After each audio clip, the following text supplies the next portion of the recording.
Hi, my name is Gina. I'm owner of BabyBasicsOC, and I'm a volunteer educator with Baby Wearing OC. And this is part 2 in the Slipknot hip carry video. So if you don't know yet how to tie a slipknot, please go find my video part 1 and watch that. If you've already watched part 1, you already know how to do your slipknot. You're in the right place. So let's get started. So little wrap anatomy. We call the hems, the sides of the wrap, rails. So we've got whatever rail is nearest to your neck is the top rail, and the other one's the bottom rail. Makes sense, right? Right. So we're going to, I'm just going to gather up very quickly, nothing fancy, my wrap, place it over my shoulder. So I'm going to have baby on this hip, so wrap starts on the opposite hip, shoulder side. And this is my jungle tree, if you recall this video. Depending on the length of your wrap, you'll start your wrap in different spots. This one, I like to start right at the top of my knee. That's just kind of how much length I figured out I need to have in this with this size. This is a size 2 shorty. And so we've got tree side, baby monkey side. Before I do my knot though, I want to make sure I don't have any twists or anything in my back. We want it wide and flat across the back. So I'm going to find my top rail. Here it is. And I kind of like to take it way far out before I pull across to make it easy to find it. See, there it is. And I'm going to make sure it's wide and flat. And then I'm going to do the same with my bottom rail.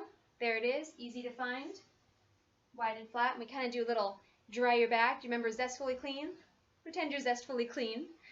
And you youngins won't get that reference. And so we kind of just gathered up. And what that does is we want to make sure that it's wide and flat. If it's twisted or all bunched up, that's going to create pressure points. It's not going to be as comfy, and it will make it harder to tighten, especially if it's twisted. You'll have a hard time feeding the slack through towards the front. Surface area is your friend. More surface area, more weight distribution. So you really want it wide and flat like that. All right. So let's tie our knot. I'm just going to go through this quickly because you already know how to do a slip knot.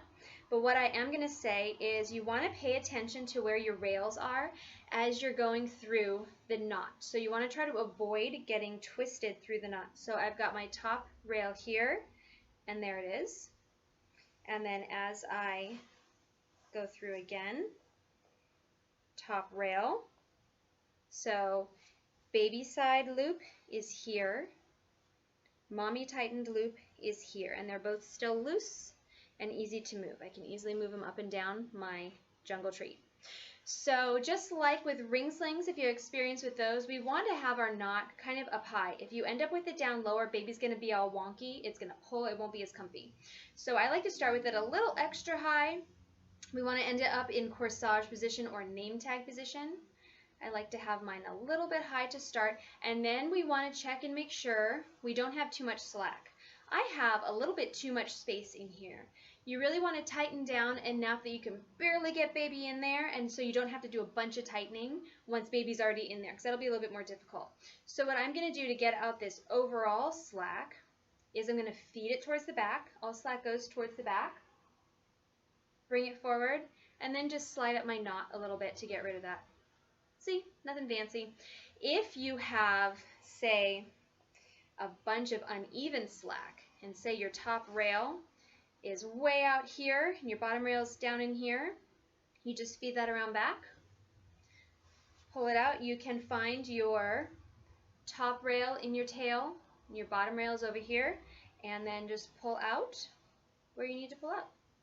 Pretty easy. You'll get the hang of it. So there you go. So I'm going to do one last check. See my purple? Right here, my dark purple is Poochie.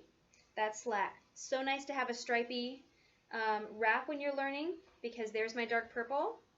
I'm going to slide that around back and just pull it out.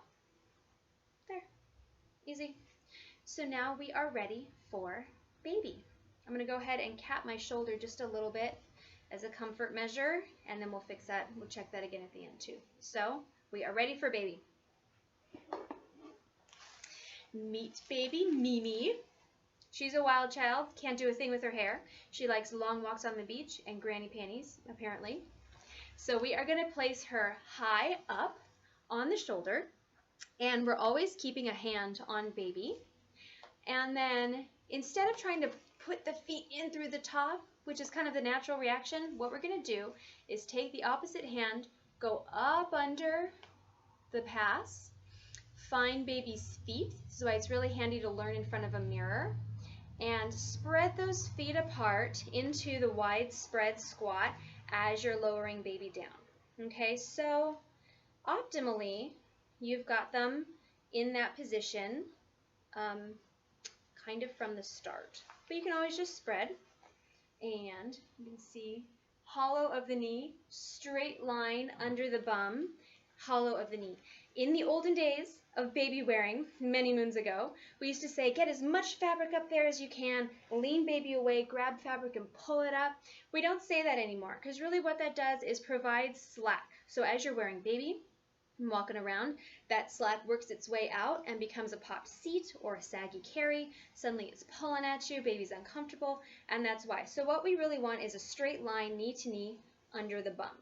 And then we're going to pull up the panel, then we'll do our tightening. So rather than just grabbing the top rail, it's really good to grab the top third and pull that up. Work that around baby. Pulling that up all the way around to the base of the neck. Depending on the age of your baby might want to start arms out or start arms in and then go arms out. That's fine. You just adjust the slack that it creates as it goes. Baby Mimi is about newborn size, so I always put her arms in. You're going to pull the top third up so much that you could cover the head, but we don't cover heads. So we're going to bring it down, and that gives a nice kind of supportive panel up at the top to support the head and neck. We're going to feed that slack around back. And then what you want is the top third up here. You want it smooth and flat across the back, no folds, no poochies, none of that stuff. And then a third under the bum. So a third, a third, a third. Okay? Now we're going to tighten in thirds. And what I like to do, especially in this carry, is slide my shoulder back while I tighten. That helps me grab that slack and bring it forward. So bringing it all forward towards the knot. See how low my knot got? That's okay. I'm going to fix it. So I really like to, instead of grabbing the knot and trying to slide it up, because that creates, pressure on the pole, the jungle tree, I like to either make a V with my fingers or an O with my fingers, whatever I'm feeling like that day.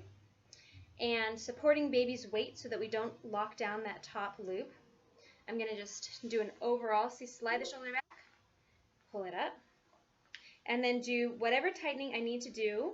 I like to do thirds. So third, and in the middle, my purple is my middle in this wrap, third, and then the bottom rail, third. Be careful not to over tighten your bottom rail. And there we go. That's essentially, we're in.